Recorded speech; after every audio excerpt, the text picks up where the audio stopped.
कुम्भे पुनर्वासजातं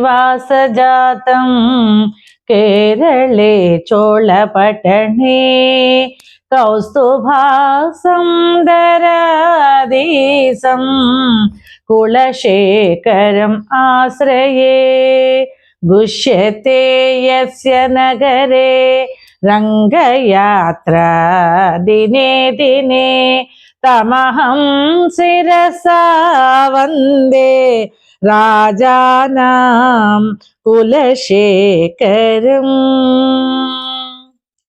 नाथेन पुरुषोत्तमे त्रिजगताम् एकाधिपे चेतसा सेव्ये स्वस्य पदस्य दातरि सुरे नारायणे तिष्ठति यं कञ्चित् पुरुषाधमं कतिपय ग्रामे समल्पाधदं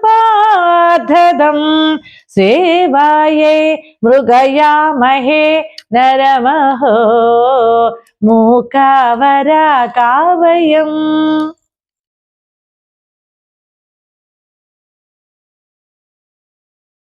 భావము ముల్లోకాల అధిపతిని మనసులో ధ్యానించినంతనే స్వస్థానాన్నే ఇవ్వడానికి సంసిద్ధంగా ఉంటున్న సర్వాంతర్యామివైన శ్రీమన్నారాయణుని భజింపక అల్పబుద్ధులు అవివేకులై అల్పుడైన యజమాని అని వెతుక్కుంటూ వెళ్ళి అతని మెప్పును సంపాదించి అతడిచే అల్పధనానికి ఆశపడి తమ జీవితాలను సంపూర్ణంగా వ్యర్థం చేసుకుంటున్నారు.